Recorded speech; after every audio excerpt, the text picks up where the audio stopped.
Chapter 4, Planning the Party. The very next day, Molly and Emily wrote up the invitation to their shared birthday party.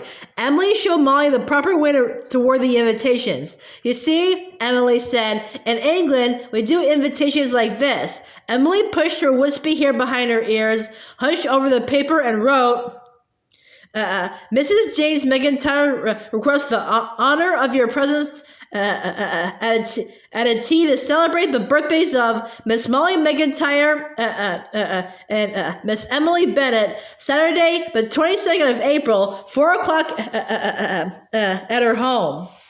That's wonderful, said Molly. It's so English. Emily smiled. The only thing is, I'm a little worried because I don't think any of my friends really drink tea, said Molly. So probably we should have cocoa instead. Emily said slowly, in England, it's always real tea. I suppose you could put lots of hot milk and honey in the tea so that your friends will like it. I guess so, said Molly. Usually at birthday parties, we have cold milk with peanut butter sandwiches or hot dogs. Of course, at Allison Hargate's party, we had ginger ale. Emily shook her head. In England, we have tea sandwiches, not peanut butter or hot dogs. Tea sandwiches are very thin, not like American sandwiches, and the crusts are cut off. Well, that sounds okay, said Molly. What's in the sandwiches? Meat paste or watercress? Said Emily. Meat paste? Asked Molly. What's that? Emily explained. It's a paste sort of like peanut butter, only it's made out of ground up meat. Maybe ham or liver. Liver, said Molly, horrified. I don't think my friends will like that. Emily sighed. I suppose you could have just bread and butter. Butter is ration, said Molly. It'll have to be bread and margarine. Very well, said Emily. Anyway, said Molly, everyone mostly just eats the ice cream and cake at a birthday party. In England, we did have ice cream at tea, said Emily.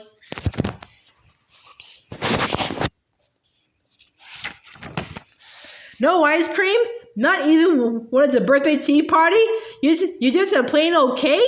Molly asked. Oh, no, indeed, said Emily. Not plain cake. At a tea party, you have something special. Let's see, she thought. It's not proper to have treacle pudding at tea. You'd have little cakes or a tart. Yes, I think probably a tart. A lemon tart. Wait a minute, said Molly. She wasn't absolutely sure what a lemon tart was, but she didn't like the sound of it. Are you saying we'll have a lemon tart instead of a regular cake? Emily said, yes, but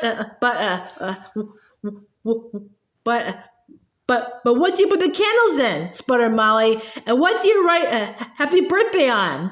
Emily didn't answer. Listen, Emily, said Molly. My very favorite birthday thing, I mean, what I myself like the best is a big layer cake. It's not a birthday cake without a It's not a birthday without a cake, and Mrs. Guilford has even saved enough of our cocoa ration for chocolate frosting this year.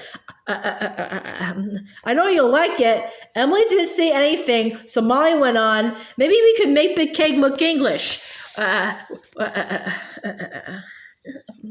We could make it in the shape of a castle or something. Her voice trailed off. The two girls said in stony silence. At last, Molly said, what if we have an American cake, but all the rest of the food is English? Then it wouldn't be a proper English princess's tea at all, said Emily. Yes, it would, said Molly. No, said Emily briskly. It would not. Okay, said Molly. As long as you're sure that's what the princesses would have. Oh, yes, said Emily. I'm sure. Then let's go tell Mom about the food, Molly said to Emily. But to herself, she said, margarine sandwiches, milky tea, and a lemon tart. Maybe this tea party was not such a hot idea after all. But all the girls at school thought the tea party sounded absolutely wonderful. All week long, while they were playing jump rope and dodgeball and hopscotch in the fresh spring sunshine, all anyone talked about was Emily's tea party. How simply elegant, gushed Susan. It's so grown up. I never had real tea before. You are so lucky, Molly, said Allison Hargate. Emily can tell you just how everything is done in England. Everyone envied Molly so much, she began to think she really must be lucky. No one else seemed to think a lemon tart was so bad. By the night before the party, Molly and Emily both felt jittery with excitement as they blew up balloons and made party hats. Hey, Emily, said Molly, we better not forget to make crowns for ourselves. Crowns? Asked Emily. Sure, so everyone will know where the princess is, said Molly. I think I have 2 long dress-up dresses we can wear. Emily laughed softly. Oh, Molly, you're thinking of fairy tale princesses. Princess Elizabeth and Princess Margaret Rose wear normal clothes. But I've seen pictures of them in crowns and long dresses, said Molly stubbornly. Remember? There's a picture like that in your scrapbook.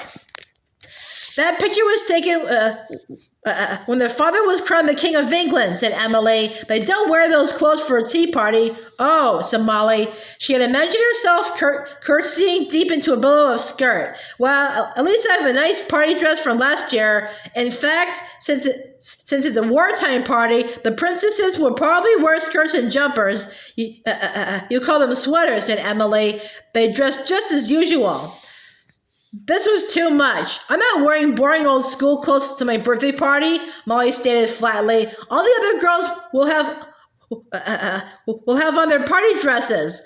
The princesses, Emily began. I don't care, said Molly. I'm going to wear my party dress and that's final. But then, we won't look like the princesses, said Emily. Too bad, said Molly. But then, we won't look the same, said Emily. All of a sudden, Molly realized that Emily didn't have a party dress. She squirmed. No wonder Emily wanted them to wear skirts and sweaters. Molly felt sorry for Emily just then. Oh, all right, she said. We'll wear regular clothes so we'll look like the princesses. The girls went back to decorating. They put poppers, candy cups, and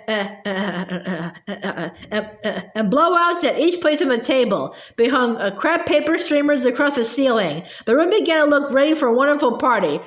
Through the door to the living room, the girls could hear a radio show beginning. Molly sang along to the music.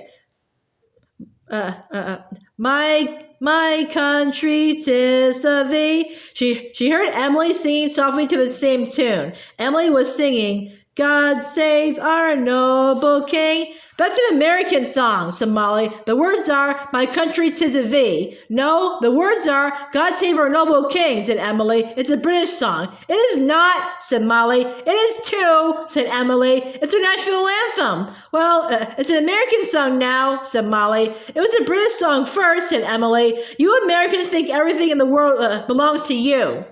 We do not, said Molly. Would you two cut it out, said Ricky. I want to listen to this program. Molly and Emily were quiet. Molly felt as if the heat were turned on too high in the room. She took off her sweater and tossed it on the floor. Molly, please, said Mrs. McIntire. Don't throw your clothes around like that. Can't you take care of your things properly the way Emily does? Molly grabbed her sweater and flung it on a chair. The voice from the radio was the only one in the room. Battle-weary Britons welcome more American soldiers today. They call our boys the Yanks. The Yanks bring hope to these tired English people. Everyone knows it's up to these Yanks to save England and the world from Hitler's threat. Oh, said Emily suddenly. That's not true. Everyone was startled. They looked at Emily. Her face was red. I'm so tired of hearing how America is winning the war when England has been fighting ever so much longer. But it's true, said Molly. England can't win the war without America. Our soldiers are stronger than yours.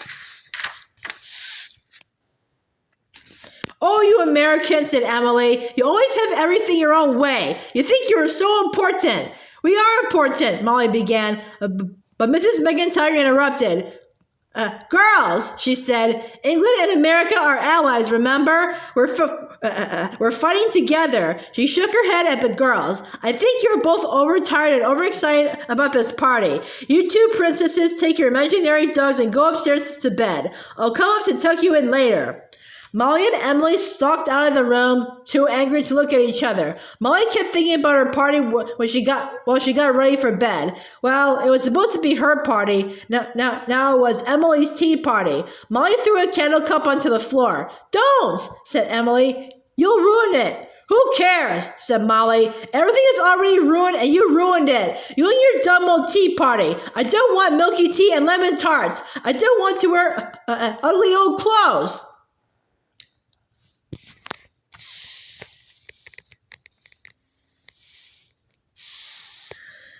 Everything is already ruined, said Molly, and you ruined it. Food and clothes. That's all you ever worry about. Nothing important, said Emily. You don't know anything about what the war is really like.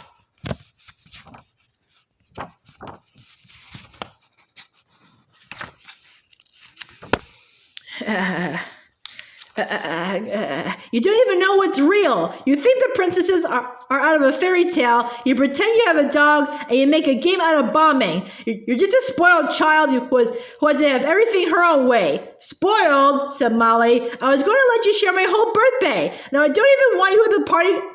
Want you at the party. I let you talk me into doing everything the way you do it in England. In England! I'm so tired of hearing that. If it's so great in England, why don't you just go back there? Emily pulled the covers over her head. Molly thought she heard some sniffles, but she was too mad to care. I gave in and gave in and gave in to Emily, she thought. I'm not giving in anymore. Tomorrow I'll tell Mom we're having a regular American birthday party and Emily's not invited. And with that, Molly pulled the covers over her head and tried to go to sleep.